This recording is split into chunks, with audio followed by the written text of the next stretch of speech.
Revelation chapter 2 verses 1 to 7. The Careless Church.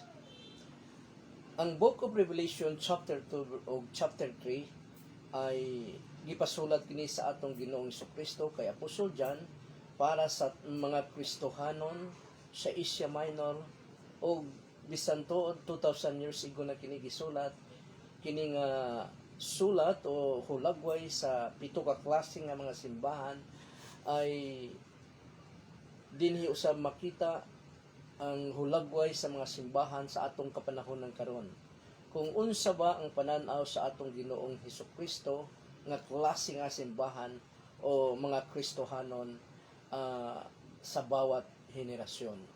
Pito ka klase nga mga grupo sa Kristohanon nga nagkalain-lain ang point of view sa atong Ginoong Hesukristo sa Revelation chapter 2 o chapter 3. Dinhi sa Revelation chapter 2 verses 1 to 7, tan-aw nato ang simbahan or ang mga Kristohanon nga careless kayo sa ilang pagtuo.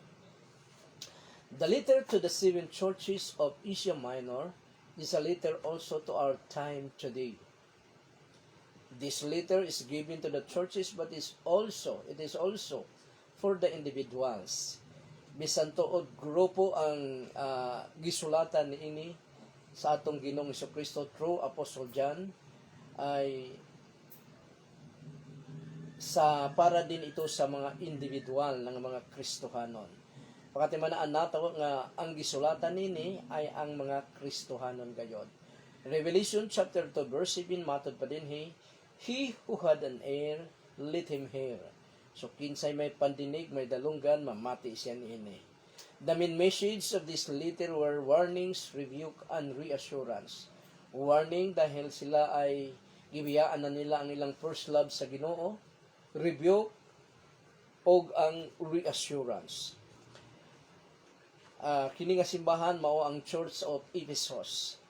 Ang Church of Ephesus is the seat of an Oriental cult, the Anatolian deity, had been taken over by the Greeks under the name of Artemis, the Diana of the Romans. So, Diana of the Romans or the Artemis sa Greeks ay isa ra kini.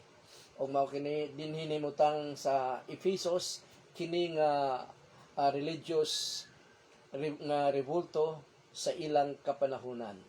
Sa Acts chapter 19 verses 23 to 27 atong makita dinhi ang hulagway sa ni Diana o ni Artemis. Matod pa dinhi, at that time a great disturbance took place concerning the way. So kinsaning the way? Ang Christianity. Nagkalaing-laing pangalan sa Christianity dinhi sa Acts chapter 19 ang tawag ay the way.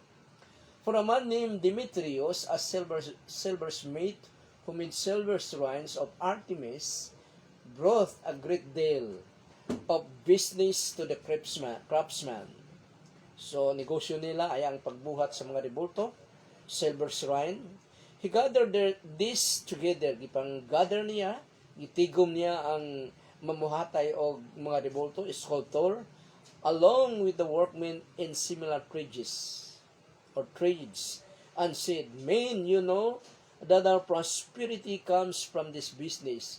So, ang ilang prosperity daw, prosper sila pag-ayo financially, tungod sa business nila nga pagpamuhat o rebulto, pinaagi sa silver o uban pa. Verse 26, and you see and heard that this Paul has persuaded and torn away a large crowd. Niya daw si Apostle Paul nagasinamok sa ilang business, not only in Ephesus, but in practically all of the province of Asia, by saying that gods made by hands are not gods at all. So, ang argumento ni Apostle Paul nga mao ang pananaw sa atong Ginoong Dios nga ang Dios daw nga binuhat sa mga kamot ay dili tinuod nga Dios. Simpre, dahil kung gibuhat mo ang imong Dios pinaagi sa imong mga kamot, paano mo yan, paano matawag mo na Dios yan? Gani kung kahoy ang imong gihimo ni ana nga Dios ay ang kaputol ni ana ay gaisugnod mo man para pangluto o pangpainit sa imong lawas kung tugnaw. So, matod pa din by saying that gods made by hands are not gods at all. Matod pa daw ni Apostle Paul. 27. This danger, not only that this business of ours will come into disrepute, but also that the temple of the great goddess Artemis will be regarded as nothing, and she whom all the province of Asia and the world worship will suffer the loss of her greatness. So, ipasakay niya yung mga kauban nga tungod sa gibuhat ni Paul, madaot ang bisan ang worship sa ilang diyosan nga si Artemis, tungod kay mabalhin na ang pagtuo sa mutuo kay Apostol Paul, dili na sila mutuo kay Artemis nga goddess sa Ephesus ni anang higayuna. So Ephesus was the tourist pilgrimage for the foreign worshipper. The Apostle Paul lived here for 2 years establishing the church with Timothy. So 2 taon o 2 ka tuig nagpuyo si Apostle Paul kauban si Timothy sa lugar sa Ephesus. Acts chapter 19 verses 9 to 10 mao ni gingon, but when some were stubborn and refused to believe, reviling the teaching of Christianity, nga gitudlo nila ni Apostle Paul, wala mo to sa kanila, reviling the way, before the congregation, he left them. Kinsa mibiya sila ni Apostle Paul. He left them and took the disciples with him. Gidala niya ang iyang nakumbinsi sa iyang pagtulunan. Gidala niya ang mga tao nga mituo, nakumbinsi niya og mituo sa Kristohanong pagtuo. Matod pa din he left them and took the disciples with him, addressing them every day in the lecture hall of Tyrannus. So dito niya gidisciple, gitudloan kada adlaw daw sa building sa hall ni Tyrannus. Verse 10. This went on for 2 years. So 2 ka tuig mo ning gibasihan nato nga si Apostle Paul ay mipuyo sa Ephesus for 2 years teaching Christianity on that city. This went on for 2 years so that all who live in the province of Asia, both Jews and Greeks, heard the word of the Lord.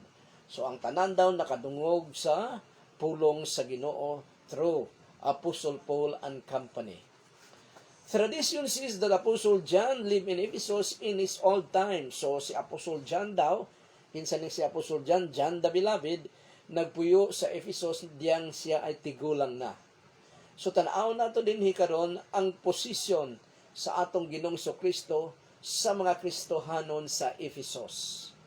Christ's position of the church of Ephesus. Number 1, He is in control of the church life. Ang atong Ginoong Kristo ang may control, may otoridad, may control sa kinabuhi ni ini nga simbahan, ni ini nga mga Kristohanon. Revelation chapter 2 verse 1 mao ni gingon, to the angels of the church in Ephesus write the following. So unsa ning angel pwede ning i-translate sa pastor, to the messenger. Dinhi ang translation dinhi ay angel. To the angel of the church in Ephesus write the following. This is the words of the one who holds on the 7 stars in his right hand. So mao daw kini ang gipamulong sa atong Ginoong Kristo nga nagkaput, who holds on the 7 stars in his right hand.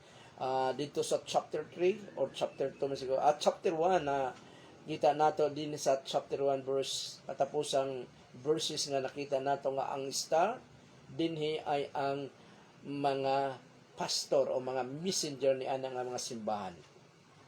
Dinhi gipakita sa Ginoo that He is in control of them, to the pastors, even though the Ephesian church had these leaders like Apostle Paul, Timothy, or even Apostle John in his old age.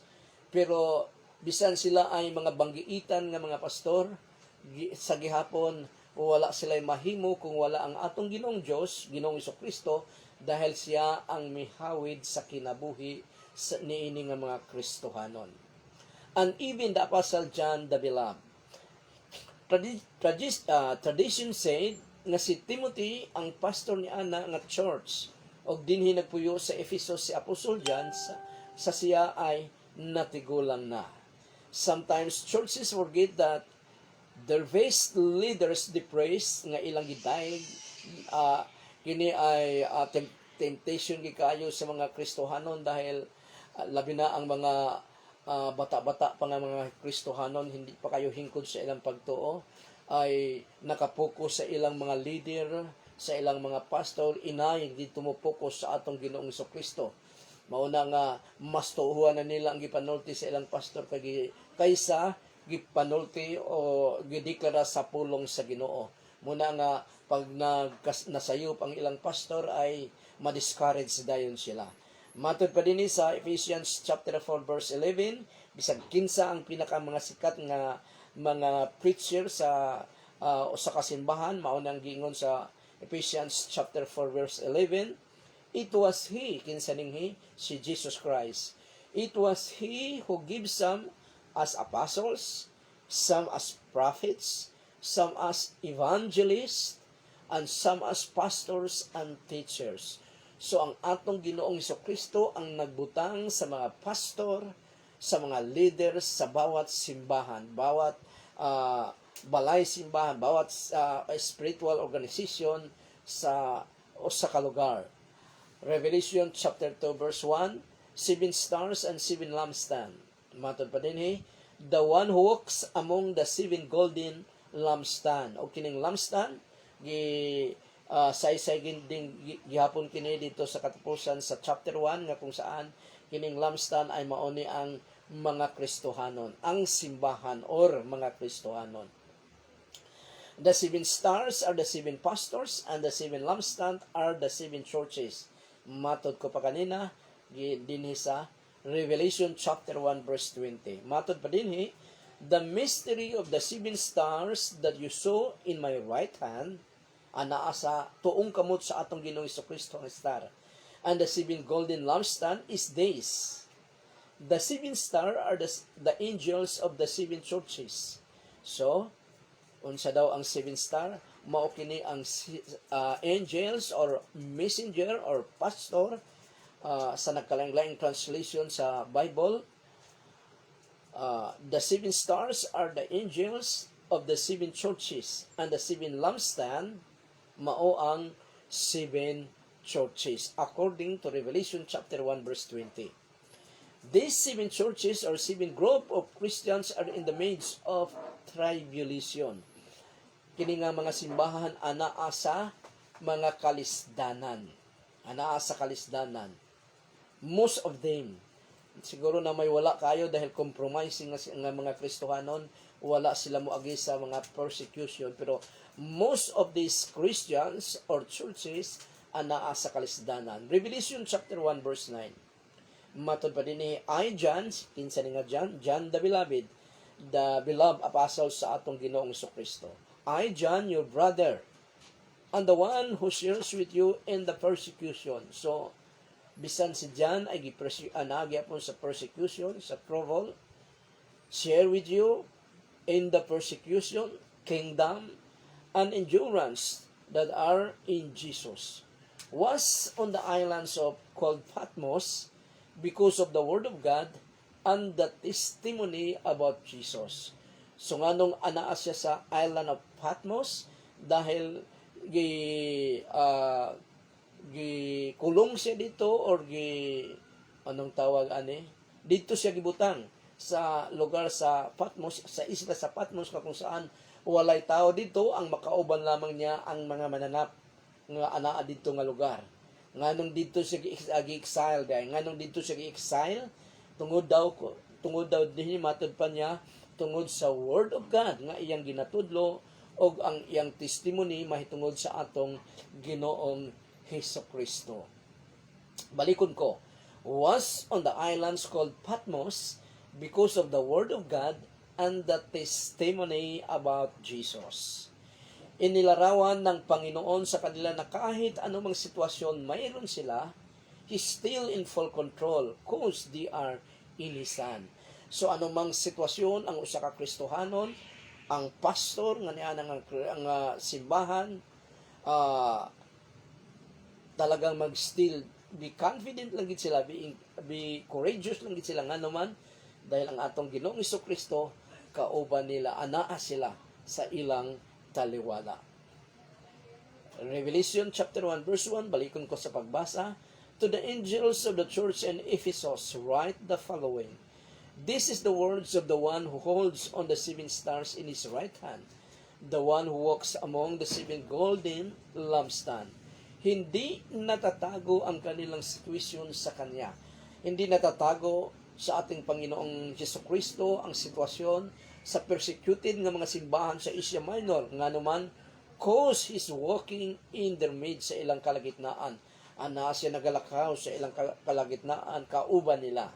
Ano man ang mga katangian ng mga Kristohan, ano ba ang mga katangian ng mga Kristohanon sa Ephesus? Unsa ba ang hulagway? Unsa ba ang hulagway na lang? Unsa ba ang hulagway sa mga Kristohanon sa simbahan sa Ephesus? The positive side of Ephesus Christians, mo ning positive side nila. Number 1, they labor hard for the Lord. Sila ay namuhat. Sila ay namuhat nga grabe nga pamuhat nila diha sa Panginoon. Diha sa buluhaton sa ating Panginoon for the name of the Lord Jesus Christ. Revelation chapter 2 verse 2. I know your works, matod pa sa atong Ginoong Jesucristo. I know your works as well as your labor and steadfast endurance. So, hinahibawan sa atong Ginoong Jesucristo ang ilang hard labor on the ministry o sa ilang steadfast endurance. The Greek word for hard work is kopos. Signifies labor to the point of weariness. Grabe yun. Grabe ang ilang paghago sa buluhaton sa Ginoo dahil in love sila sa atong Ginoong Jesucristo. These Christians toil hard but not fainted. Unlike Martha who's very busy in God's work but in the end accused the Lord Jesus Christ. So, gihulagway nato din si Martha nga nabisi siya sa pag-andam sa ipakaon niya sa atong Panginoong Jesucristo ug siyang mga kauban, samtang si Maria ay namati lamang sa pagtudlo sa atong Ginoong Jesucristo. Muna nga nagreklamo si Martha bisan siya ay naghago para sa Ginoo pero nagreklamo siya. Matod pa sa Lucas chapter 10 verse 40. But Martha was distracted with all the preparations she had to make. So she came up to him and said, Lord, don't you care that my sister, kinsa niyang sister si Mary, my sister Mary has left me to do all the work alone. Tell her to help me. So, makita nato din nga gisugo pa niya ang atong Ginoong Jesucristo nga igna siya katabangan niya ako din Pero unsa gitubag din sa atong Ginoong Jesucristo sa sumunod nga verse, sa verse 41, matud pa sa atong Ginoong Jesucristo nga, Marta, Marta, nagkapuliki ka sa mga butang dili naman gaano importante. Samtang si Maria nagihimo niya ang pinaka-importante nga mao ang pagpamati sa akong pulong. Dili kini makuha kaniya. So, muna nga makita nato din ang church sa Ephesus ay they are not like Martha, kundi sila ay in their hard work of the ministry for the Lord ay wala din sila magreklamo. Pangalawa, the positive side of Ephesus Christians, they hate evil men. Nagasilag sila, nagakasuko sila sa mga daotang tao. Verse 2 ng Revelation chapter 2, and that you cannot tolerate evil. Dili nila tinanggap at dili nila matanggap ang evil teaching, evil doing, evil declaration sa mga tao nga ilang madunggan o ilang makauban. So, and you cannot tolerate evil. The Christians of Ephesus hates evil men, just as the psalmist in Psalms 139 verses 21 to 22. Matod pa din sa Psalms 139 kung si King David ang human author din matod pa ni King David, O Lord, do I not hate those who hate you and despise those who oppose you? I absolutely hate them. They have become my enemies. So, grabe kini si King David. Ang gikasilagan sa Ginoo, gikasilagan usab niya. Ang kaaway sa Ginoo, kaaway usab niya. Ang nag-oppose sa Ginoo, iyang gidespise. Mao ni si King David nga matod pa sa Ginoo,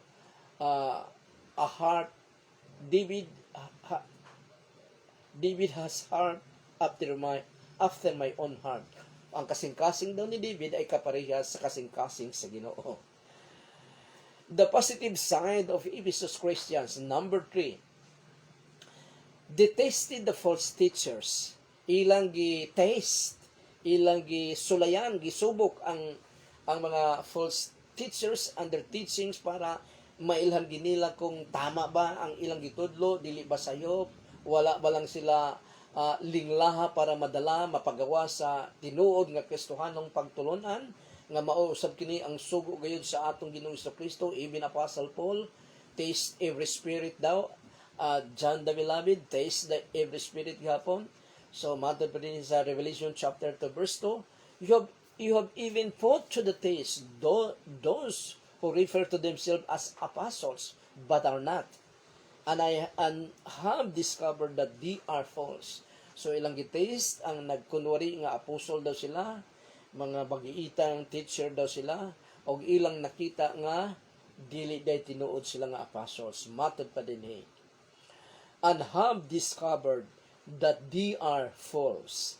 These Christians regard so much of their teaching or their doctrines, and because of this, it results in testing of the one who claim to be as apostles, as Christian teachers. They found them false, meaning these Ephesian Christians are well equipped of their teaching, of their doctrines. Munang importante nga dili nila good mailhan ang false teachers kung wala sila'y alam sa ilang teaching. So kabisado nila ilang teaching dahil nagtuon sila sa Kristohanong pagtulunan diha sa written word of God. They didn't take their faith lightly, as Apostle warned them how the false teachers arise in their midst. So muning warningan ni Apostle Paul kini sila mga Kristohanon o niining Acts chapter 20 verses 28 to 30, ang mga leaders sa Ephesian church giwarningan ni Apostle Paul sa panahon nga wala na siya sa Ephesus. Matod pa ni Apostle Paul, watch out for yourselves and for all the flock of which the Holy Spirit has made you overseers. So matod pa din bantayan ninyo ang inyong kagalingon o ang mga Kristohanon nga intriga sa inyo sa Espiritu Santo bilang mga magbalantay, overseers, bilang mga pastor, bilang mga leaders, to shepherd the church of God that He obtained with the blood of His own Son, na ilaging bantayan, ilang i-shepherd ang mga Kristohanon nga gipalit sa atong Ginoong Kristo pinaagi sa iyang dugo. Matod pa din to shepherd the church of God that He obtained with the blood of His own Son. 29. I know that after I am gone, first wolves will come in among you, not fearing the flock. So, sa makalakaw na daw si Apostle Paul, sa muhawa na siya sa Ephesus dahil siya ay missionary. Doon na daw mga first wolves, figure of speech sa mga false teacher nga mo sila sa mga tinuod nga mga Kristohanon. When after I am gone, first wolves will come in among you, not fearing the flock. Walay laktawan ilag yung kuhaon sa tinuod nga pagtulunan. Verse 30, even from among your own group, men will arise, bisan sa inyong kagalingong grupo, teaching perversions of the truth to draw the disciples away after them. So magtudlo, i-twist ang pulong sa Ginoo para makuha nila ang tinuod nga disciples o makasunod nila kini.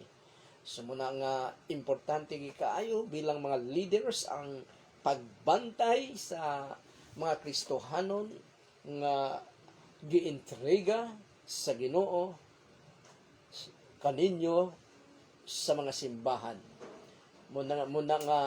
Munang hinungdan nga gipatuon gid ang mga leaders sa pulong sa Ginoo para dali lang nilang ma-discern ang mga false teachers, false teaching, o madipansahan nila ang mga Kristohanon nga gibutang sa Ginoo, gi-charge sa Ginoo kanila. the positive side of Ephesus Christians. Number 4, they endure patiently. Naglahutay sila, naging malahutayon sila. They endure patiently. Revelation chapter 2 verse 3.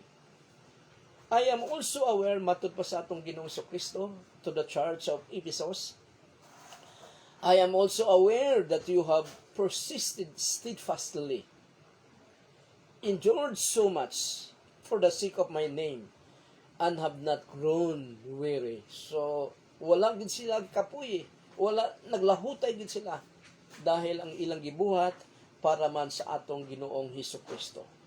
Endured so much for the sake of my name, and have not grown weary. So, muning grabe nga mga Kristohano ning Church of Ephesus. Patience, endurance, ito'y naglalahad sa kanilang pagtanggap na may kahirapan, na may katiyagaan, even to the point of loss. So, first priority na ang atong Ginoong Hesukristo. Wala na ilain pa. Si Ginoong Hesukristo gyud ang pinaka-importante sa ilang kinabuhi nini nga simbahan. Hebrew chapter 10 verse 34. Matod pa sa Hebrew chapter 10 verse 34. For in fact, you share the suffering of those in prison.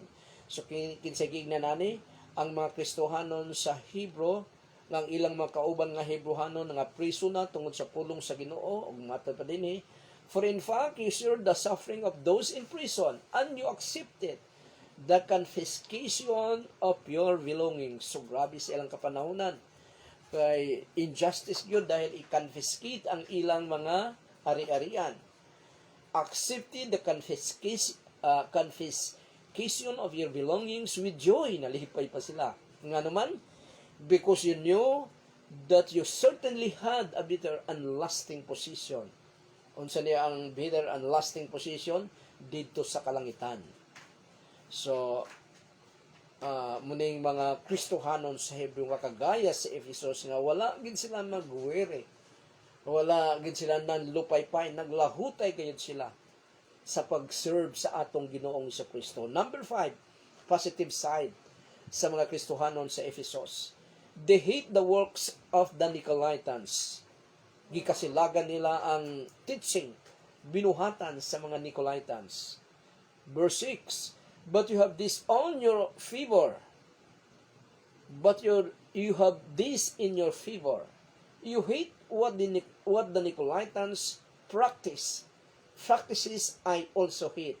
Kung unsa ang gikasilagan sa atong Ginoong Kristo, gikasilagan usab niining mga Kristohanon sa Ephesus.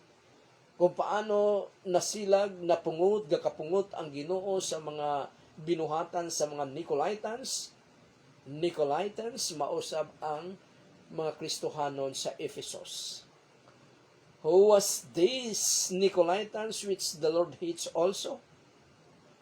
The Lord never exposed what kind of deeds or works those Nicolaitans have.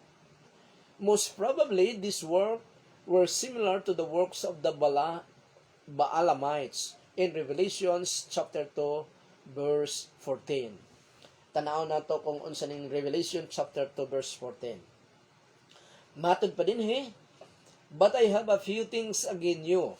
You have some people there who follow the teaching of Balaam, who instructed Balak to put a stumbling block before the people of Israel, so they would eat food sacrificed to idols and commit sexual immorality. So, ang teaching ni Balaam ay compromise. Pwedeng mag-compromise to the unbelievers, to the non-Christian, nga matod pa din commit sexual immorality, sex apart from knowledge, from marriage, food sacrifice to idols, idolatry, morning teaching ni Nicolaitans o ni Balaam.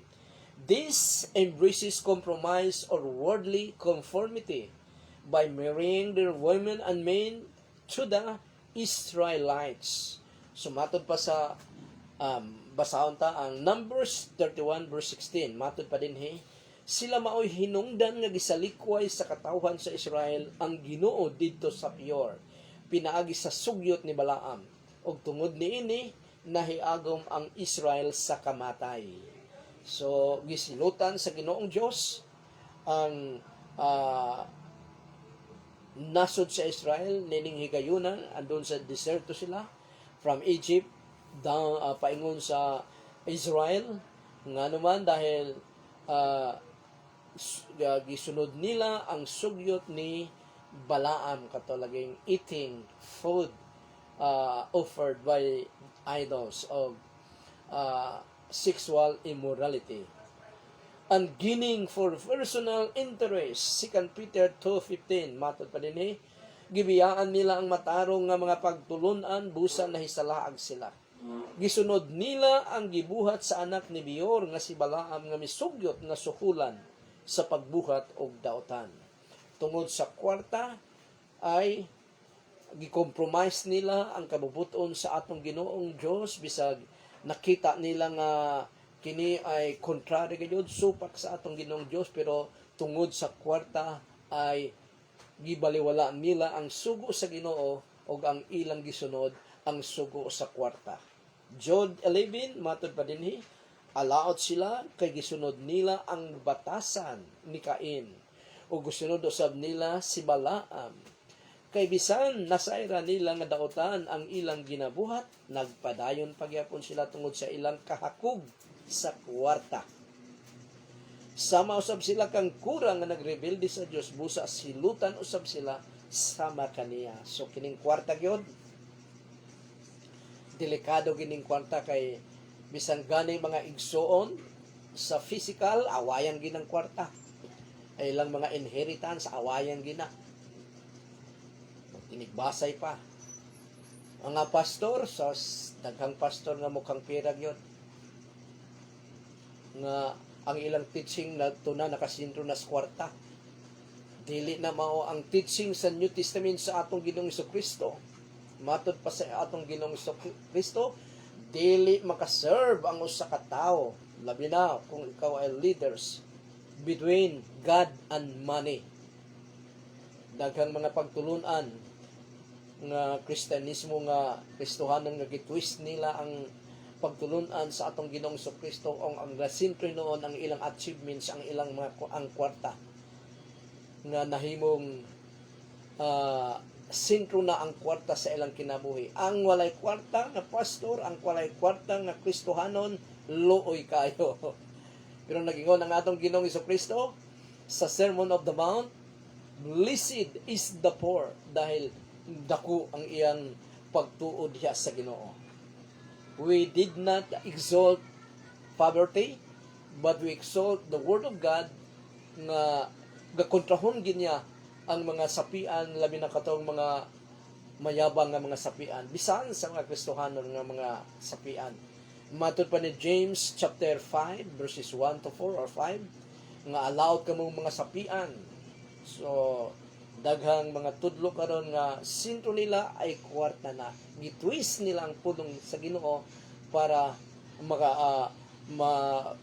mangwatay makakwarta sila. Matod pa din kay bisan nasayra nila nga daotan ang ilang ginabuhat, nagpadayon paghapon sila tungod sa ilang kahakog sa kwarta. Sama usab sila kang kura. So ang kwarta, importante kayong kwarta dahil luoy ang tawag yun nga walay kwarta, pero dili nakasintro ang pagtulunan sa atong Ginoong Kristo sa kwarta. Ang kwarta panalangin lang na nga pinaka-iwit nga panalangin sa atong Ginoong Kristo, pero importante kayo ang atong Ginoong Kristo nakasaad nga ang tanan natong panginahanglan iyag yung i-provide. Ang tanan natong gusto wala siya magpasalig nga i-provide niya, ang panginahanglan lang. So ano ang mga katangian ng mga Kristohanon sa Ephesus? Their negative side. So doon na sila negative side usab. Dagan sila positive side, pero doon na sila negative side. Number 1, they deserted their first love. Ilang gibiyaan ang ilang unang gugma sa Ginoo.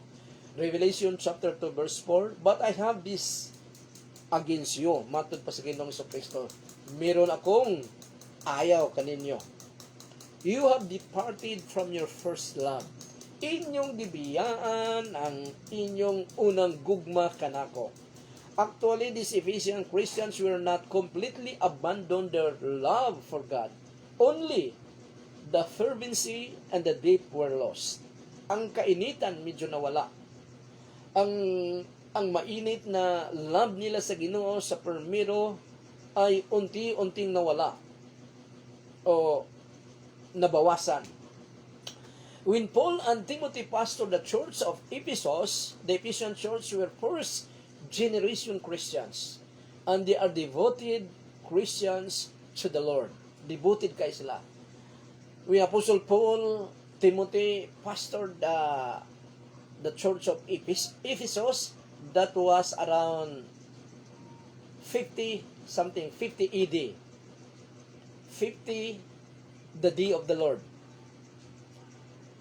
Nining sulat sa Book of Revelation, gisulat ni Apostle John ngadto sa Church of Ephesus ay AD 95 na banda.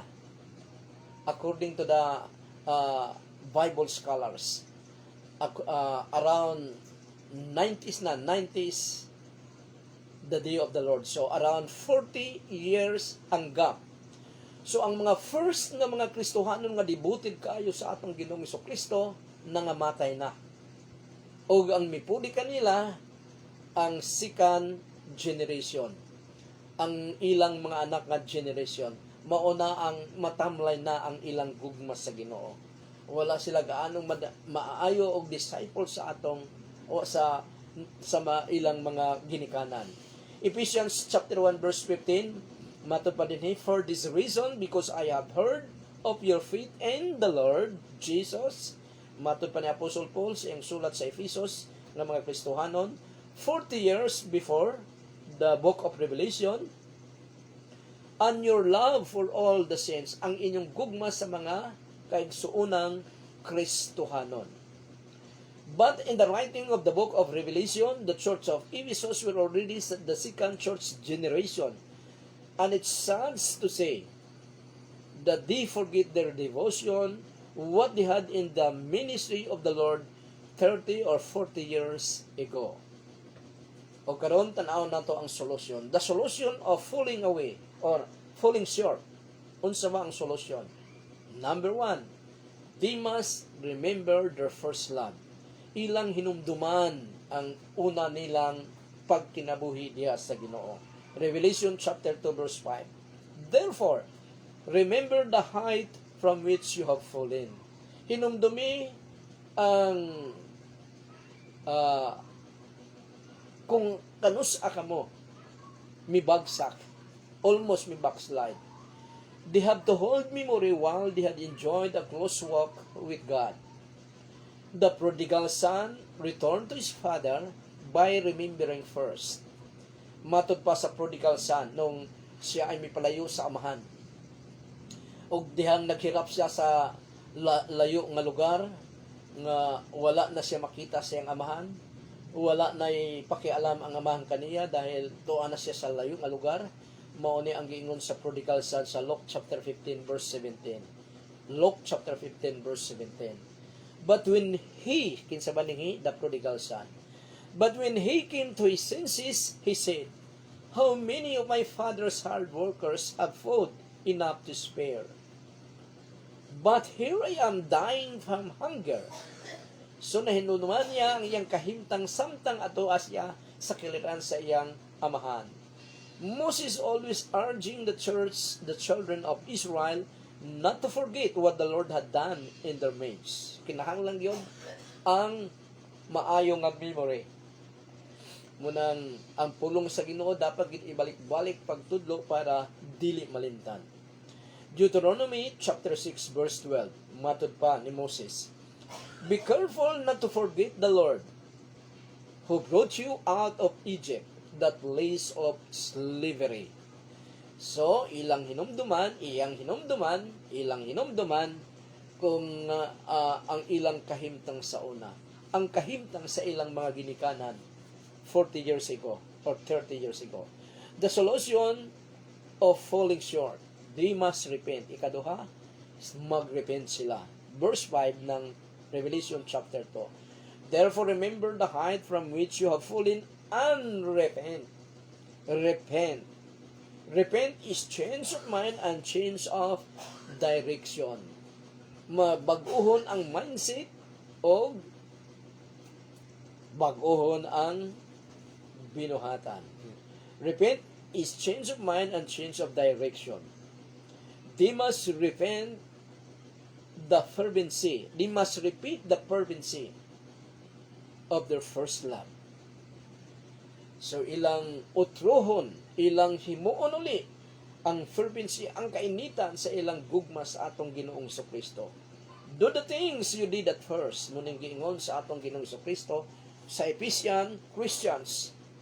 Ngayang gisulatan din sa Revelation chapter 2 verse 5. They have to do the work of fervency they had 40 years ago. Our God is a God of the second chance. He never judged without giving a warning.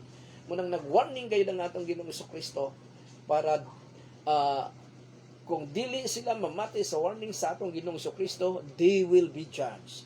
According to Amos chapter 3 verse 7, certainly the sovereign Lord does nothing without first revealing His plan to His servants, the prophets. Or nga dili mo pahamtang og silot ang Ginoo sa dili pa niya padayag kini sa iyang mga servants para mahibalaan usab sa iyang katawhan.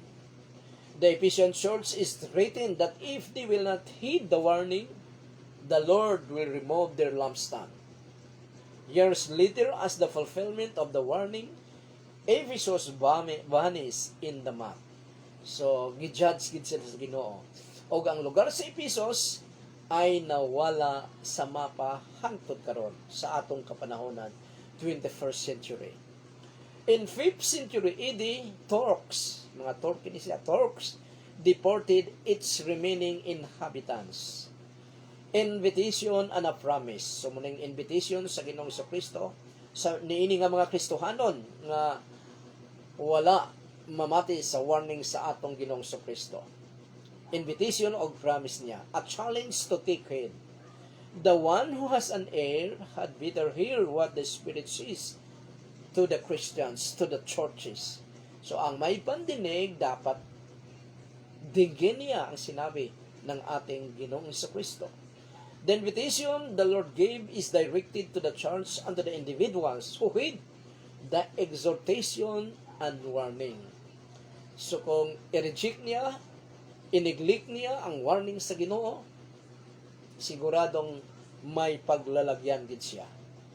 Pangalawa sa invitation na promise, the promise reward. Revelation chapter 2 verse 7. The one who conquers, I will permit him to eat from the tree of life that is in the paradise of God. So kinsa man ang magmadaogon, mubalik sa iyang naandan nga paghigugma sa Ginoo, ihatag sa Ginoo ang reward nga pwede siyang mukaon sa bunga sa kahoy nga gibagbawal sa atong Ginoong Kristo, sa atong Ginoong Dios dito sa Garden of Eden sa Genesis, pero dito na sa Revelation sa chapter 22 ay pwede na siyang mukaon dito. Matod pa din I will permit him to eat from the tree of life that is in the paradise of God. So ang gi-point out din sa atong Ginoong Kristo ang Revelation chapter 22 nga anaa ang tree of life nga nagapamunga. Dito sa Genesis bawal kumaon ani, pero dinhi sa Revelation chapter 2 verse 7 ang magmadaogon pwede na silang mukaon. Who is the overcomer? 1 John chapter 5 verse 4 to 5. Because everyone who has been fathered by God conquers the world. Kadtong mga tao nga nagatuo sa Diyos Amahan, sila ang conqueror sa kalibutan. Verse 5. Now who is the person who has conquered the world except the one who believes that Jesus is the Son of God? Kadtong mga tao nga mituo mi-receive sa atong Ginoong Kristo, mao lamang kato ang mga conqueror. He will eat the fruit of the tree of life, which is in paradise. The wicked were prohibited to eat this fruit in Genesis chapter 3 verse 22. Matod pa din. And the Lord God said, now that the man has become like one of us, knowing good and evil, he must not be allowed to stretch out his hand and take also from the tree of life and eat and live forever. So bawal, pero sa magmadaogon, pwede na. This tree of life is in heaven, where the home of the overcomers will be. Revelation 22 verses 1 to 2. Then the angel showed me the river of the water of life. Water was clear as crystal, pouring out from the throne of God and of the Lamb, flowing down the middle of the city's main street. On each side of the river is the tree of life, producing 12 kinds of fruit, yielding its fruit every month of the year. Its leaves are for the healing of the nations. So, naagid ang tree of life na bunga og pwede silang makakaon ini. Ang nagmadaogon nga mga Kristohanon. The main message sa mga Kristohanon sa Ephesus ay patungkol ng kanilang mainitong pagmamahal sa Panginoong Hesus na dapat nilang ibalik sa ilang kaugalingon.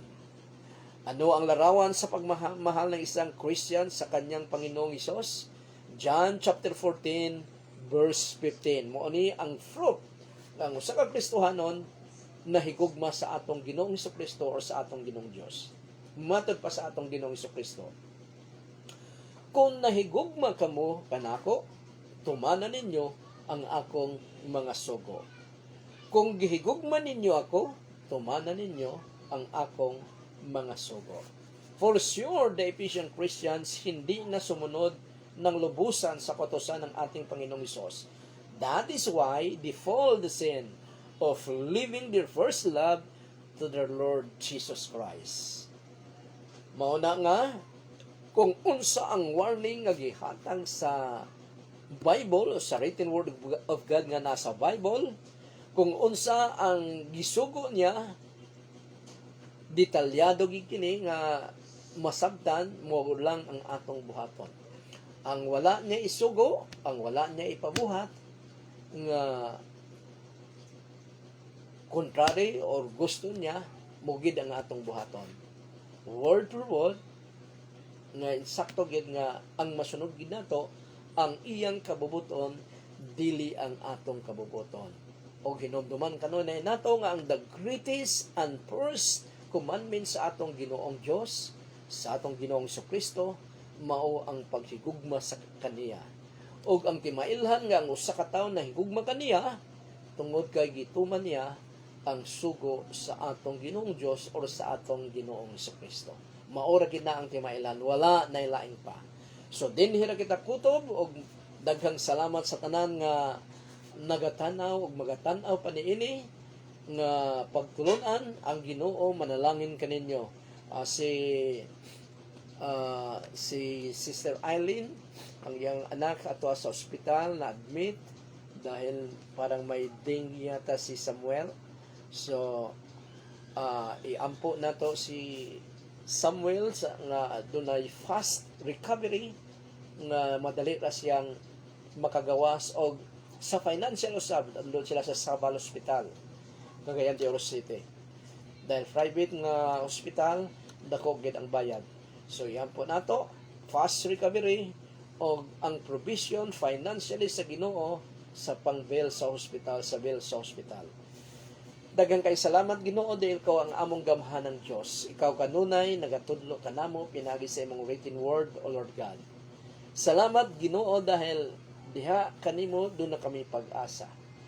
Kung kami ay magasalig kanimo, nagaingon ka nga dili kami mahadlok kung nagasalig kami kanimo. Kung kami nahadlok mo, salig kami kanimo para mawala ang among kahadlok. Busa amahan sa pangalan ni Jesus, ako nagaampo Ginoo nga kay Samuel, O Lord God, nga nasa Sabal Hospital karong higayuna, naka-admit pa Panginoon tungod sa dengue, O Lord God. Nagaampo ako Ginoo, hikapang yang lawas amahan sa pangalan ni Jesus. In Jesus' mighty name, itouch mo po ang lawas ni Samuel, Panginoon, Ipadaloy, Ginoo, I pray, ang imong kagalingan, Panginoon. Ang imong healing, O Lord God. Ipadawat og milagro, Ginoo, I pray si Samuel, Panginoon, sa pangalan ni Jesus, sa pangalan ni Jesus. Be healed in the name of Jesus. Lord, alam ko, Ginoo, nga walay problema ang distansya, O Lord God.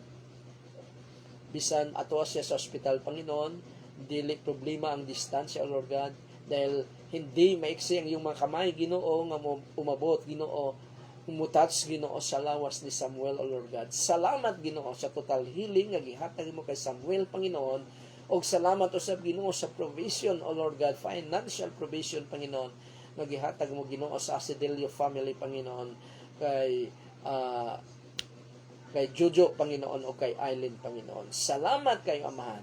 Thank you, Lord Jesus, because by your stripe, we are healed, Panginoon. Not only in spiritual life, Panginoon, labi na Ginoo sa Ginoo sa among physical nga life, Panginoon. Thank you, Jesus. Thank you, Lord God. And the Lord bless you and keep you. The Lord make His face shine upon you and be gracious to you. The Lord lift up His countenance upon you and give you peace. O ang tanang mga anak sa Diyos magaingong. Amen. Bye-bye.